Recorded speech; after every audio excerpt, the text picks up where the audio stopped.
let's take a couple minutes to discuss experiment 7, which is a reaction involving carbonyl chemistry and more specifically a reductive amination. So reductive aminations are two-step processes. There's some more information in your textbook in chapter 19, section 18, if you'd like to do some additional reading on this. And so in this two-step process, our starting material is an aldehyde or ketone.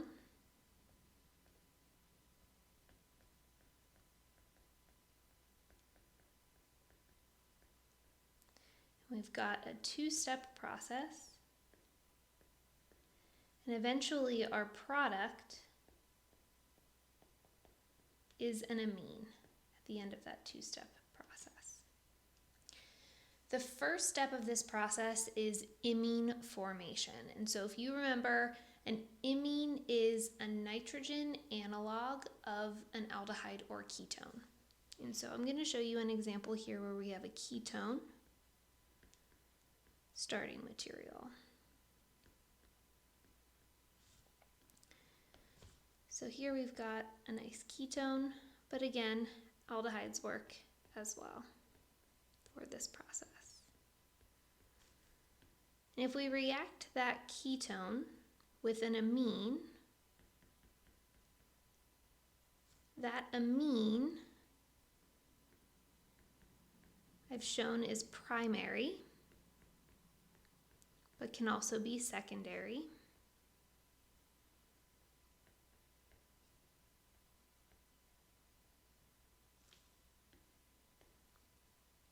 We do this under mildly acidic conditions. And in this first step, we form our imine. So again, we're going to take our aldehyde or ketone, and we're going to replace our oxygen atom with our nitrogen atom. And in this process, we also form water. So we want to make sure we keep everything balanced. And so our imine product is shown here. This is sometimes also called a Schiff base. Now, as we've written this reaction, it looks like it's just proceeding in one direction. But one of the kind of interesting things that we have to keep in mind is that this process is highly reversible.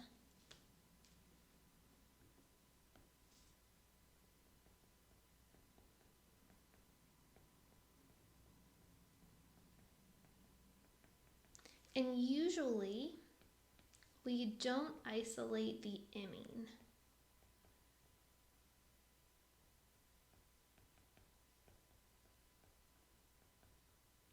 And so in the reaction that we are performing, we are also not going to isolate that imine. We'll see a reason why in just a short bit. So our first step is now complete. We have formed our imine or our Schiff base. And the next thing that happens is a reduction. And so we can take our imine product from our first step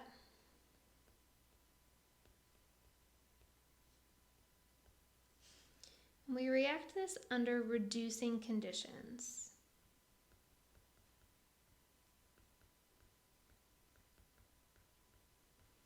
Something that's important is that we want those reducing conditions to be mild. So we take our imine,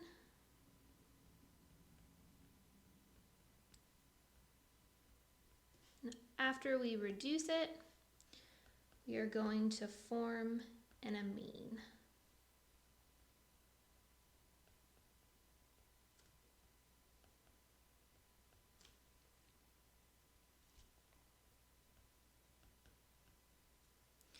And so typically our mild reducing conditions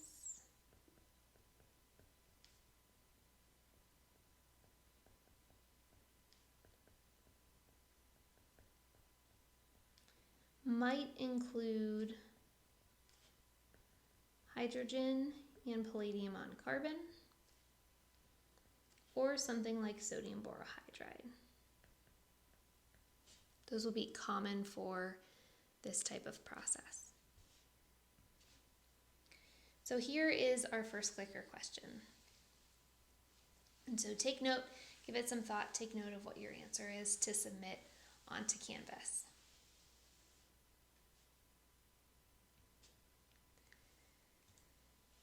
Now the choice of our reducing agent is really important because we need to consider that we need this process to be chemoselective.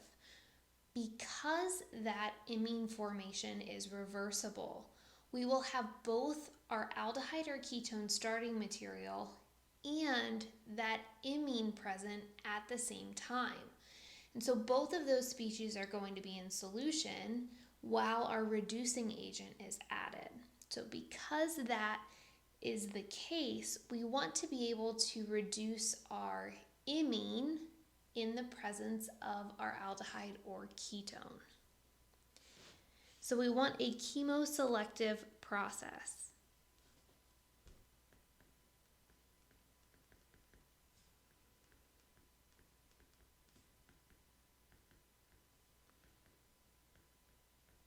So we want to reduce one functional group in the presence of another.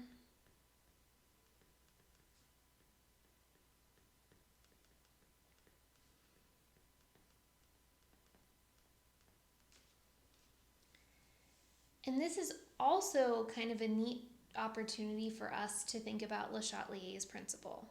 So if we are forming our imine in this first step and then we want to reduce that in the presence of our aldehyde or ketone, what's happening in the two-step process is that we're converting our aldehyde or ketone starting material to our amine product. Now, if we remove some of the imine starting material after that first step by reducing it, then our equilibrium is going to shift to produce more of our imine.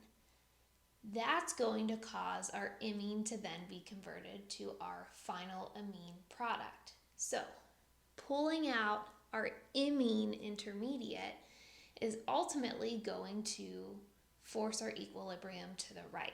So that's good for that first step. And again, we want a mild reducing agent so that we can reduce either our imine in the presence of that aldehyde or ketone. So we want the reducing agent to be able to pick one over the other, or react with one of those faster than the other one. So sodium borohydride might also reduce aldehydes or ketones, but as long as it reduces imines at a faster rate, we can still see a chemoselective process. So here's our second clicker question. Now I'll give you a minute, and again, make sure that you record this so that you can submit your answer onto Canvas.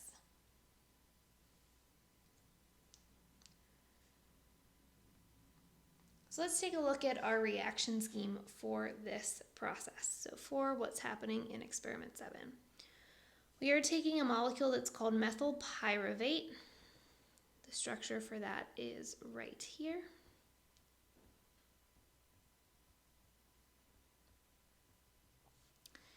And in the first step, we are doing essentially our reductive amination. So we're taking benzylamine and sodium triacetoxyborohydride.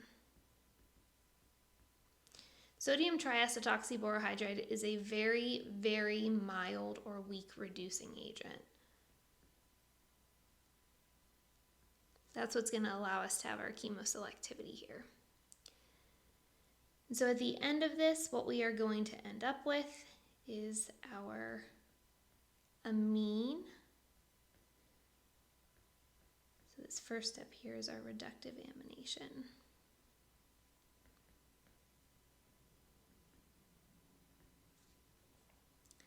And at that point, we are going to add in some hydrochloric acid, so a solution of hydrochloric acid and isopropyl alcohol.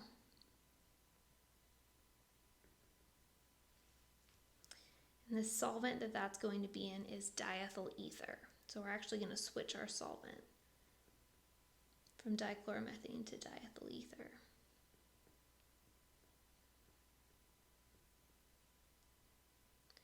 And what our goal is there is to protonate our amine to form our ammonium salt.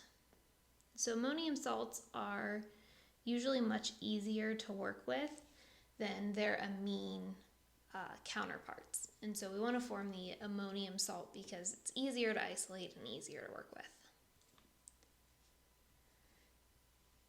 So our next clicker question, the amine product of experiment 7 most closely resembles which amino acid?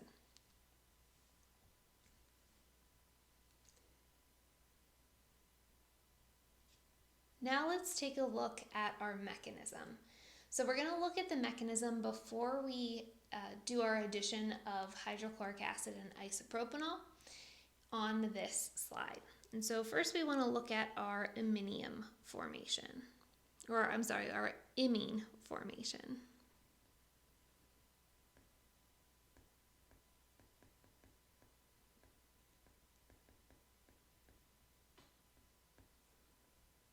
Now something that I want to stress here, I'm going to show this done under very, very weakly acidic conditions because imine formation tends to occur under weakly acidic conditions. And so we aren't explicitly adding acid, but we might have a small amount of acid that is present. Typically, imine formation is going to require it. And so I'm going to be generic here and just use HA and put that this is very dilute. So our pH is still going to be pretty close to neutral. And so in the first step, we're going to have protonation of our ketone. You may be thinking, why didn't we protonate the ester? Well, it's possible that you can. That acid-base reaction would be reversible as well. And so this is the productive protonation that will allow us to move forward. And so we could draw a resonance structure for this species here, and I challenge you to do that on your own. We also produced A- in that step. And so now we've taken a carbonyl, a ketone, which is somewhat electrophilic, and we've protonated our oxygen atom and made it much more electrophilic than the ketone starting material. So as a result, we're going to see addition of our nitrogen atom. We have a lone pair of electrons on the nitrogen atom to our carbon of that ketone. And so when we do that, we are going to observe formation of this product here.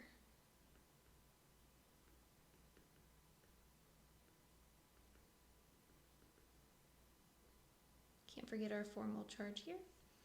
And we've also made A- in this process.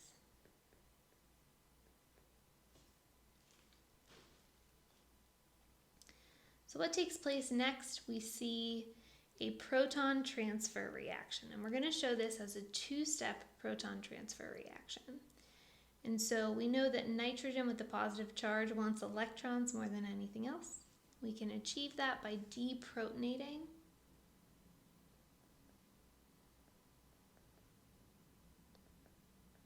removing one of the hydrogens of our ammonium type species.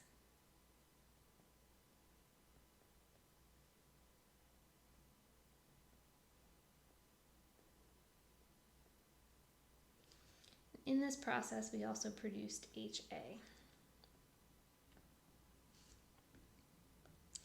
So in our second proton transfer step, we're going to actually protonate our alcohol.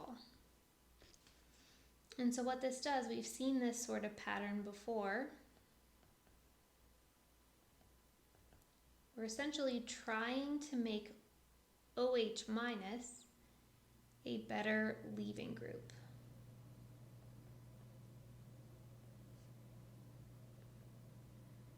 So that can now leave as water. We do want to make sure that we have our equation balanced, so I am also going to add in our A minus here. So our water is going to leave with some assistance of the lone pair on that nitrogen atom next door. And so the result of this is that we are going to form a species that we call an iminium ion.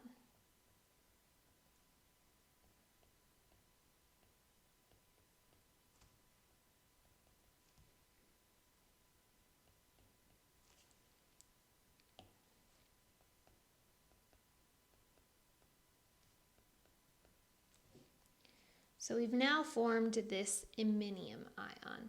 Now this iminium ion is in equilibrium with the imine, and which of these is present will depend greatly on what the pH of the solution is. So these two species are in equilibrium with each other. And so what we're going to observe is that the iminium ion is actually what's present at a neutral pH. So close to pH 5 to 7, we actually see the iminium ion as the predominant form. So our iminium ion is what is actually going to be reduced by our reducing agent. And so we'll take a look at what that mechanism looks like. So we've finished up with our imine formation. Let's take a look at our reduction.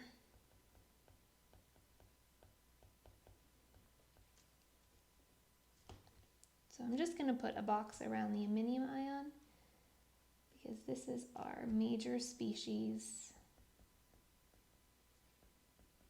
at the pH that we are looking at.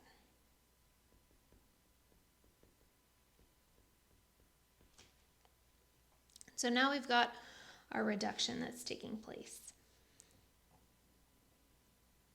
So we've actually added to our reaction our aldehyde or ketone and our amine, allow that to react for 5 minutes, and then we add our reducing agent. Whoops. This is our iminium ion. And so the reducing agent that we chose for this process is going to be sodium triacetoxyborohydride. And this is a very mild reducing agent.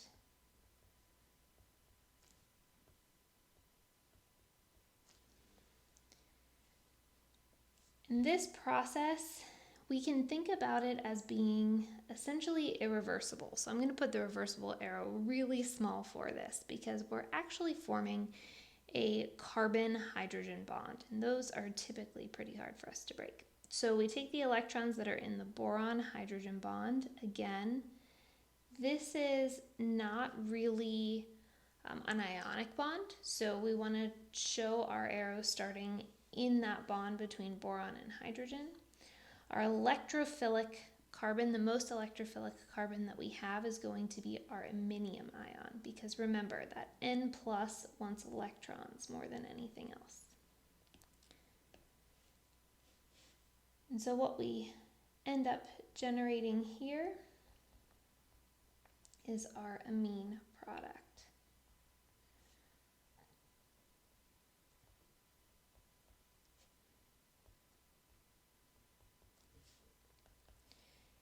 And we also end up with our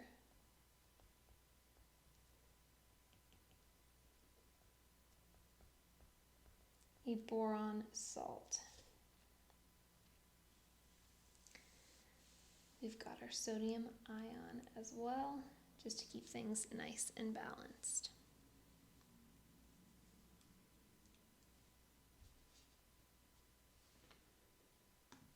So this is going to be the product of our reductive amination, this amine right here. But we aren't going to stop there with this particular experiment. We are going to take the product of our reductive amination, and because these can be difficult, these amines can be difficult to handle, difficult to isolate, we take that and we're going to isolate it as the ammonium salt. And we're going to do this by mixing in a hydrochloric acid and isopropanol solution. And so something that I want us to keep in mind, this is a reversible process. So we're mixing our amine with an acid, but what is the acid? Is it HCl? Well, when we mix HCl with isopropanol,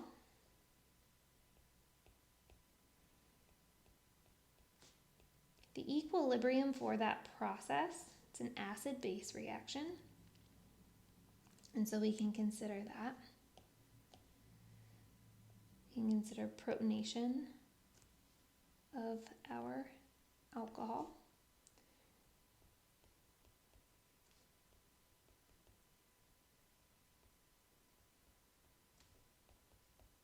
And so this equilibrium process is going to favor our products here. So we can consider our pKa values. pKa of HCl is very negative. The protonated alcohol resembles hydronium, which has a pKa of approximately negative 1.7. And so this is not going to be exactly hydronium, but it's certainly going to be less acidic. So this is something that we can keep in mind. When we want to figure out what our acid is that we're using to protonate in this mechanism, HCl is not our acid. We're actually looking at our protonated isopropyl alcohol.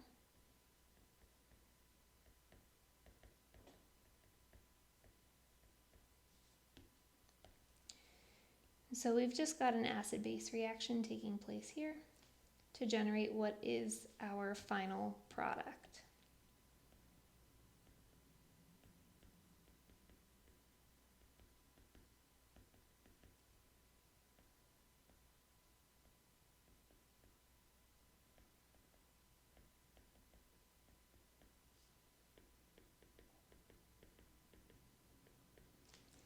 And so this is nice for us because our ammonium salt is a nice solid that we can isolate. And so if we consider the equilibrium for this process, it's going to greatly favor our right-hand side because the pKa, again, of our oxonium ion, our protonated alcohol, is going to be somewhere close to negative 1.7. And the pKa of our ammonium product is going to be about 8. So the right-hand side of this reaction is going to be favored.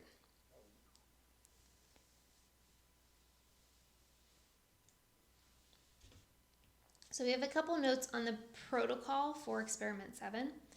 The pH of the imine solution is very important.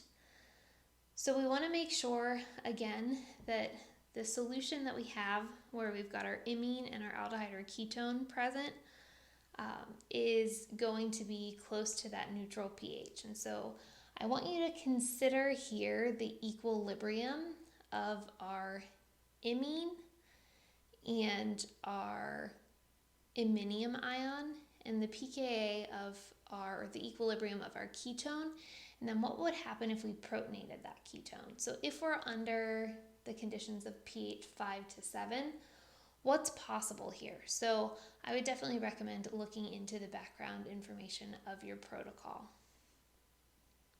And so for our extraction, We want to keep in mind which layer is which. So for our extraction, we are using dichloromethane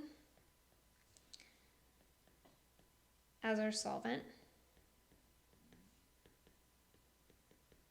So which layer would you want to take here? Which layer would be your aqueous? Which layer would be your organic? And so we're going to combine all of our organic extracts. We are then going to dry them, filter, and then put that onto the rotary evaporator. So we're going to filter over a sodium sulfate pipette and then concentrate on the rotovap. At that point, we're actually going to redissolve in ether.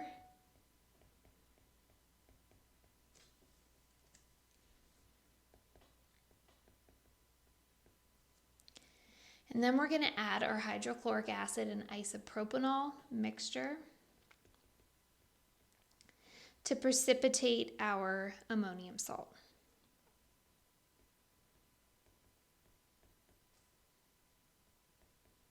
So isopropyl alcohol, IPA. So this is going to form our solid ammonium salt. We'll then isolate that ammonium salt by vacuum filtration, and we're going to rinse that solid with ether. We're going to use ether because we had just dissolved that solid in ether. And then we're going to look at the IR spectra of our starting material and then our overall product and compare those IR spectra. So we've got another clicker question here. What are the predominant species of the ketone starting material and imine product around pH 6 or 7? So we're under neutral conditions here. We didn't add acid, we didn't add base. So we can expect we're about at neutral pH. So what's predominant there? Then the last thing we're going to do is conduct an anhydride test. And so the anhydride test is going to detect ammonia, primary and secondary amines. And so the structure for an anhydride is shown here. It's a pretty neat structure, pretty neat reaction that occurs. But essentially, if we have a primary amine present, we'll see a blue or purple product form. This test is qualitative. If we have a secondary amine present, we would see a yellow or orange product. And this test is actually used to visualize fingerprints. And so fingerprints tend to leave behind a residue that, when treated with an anhydride, glows blue or purple. I have a few safety notes for experiment 7. So all of the organic waste needs to go into the acetone waste drum. The aqueous solution from our extraction also needs to go in the acetone waste drum. So typically we put aqueous solutions down the drain, but because this came into contact with dichloromethane, an organic solvent, that's going to have to also go into the acetone waste drum. And our anhydride solutions would need to go into that waste drum as well. So everything is disposed of in the organic waste.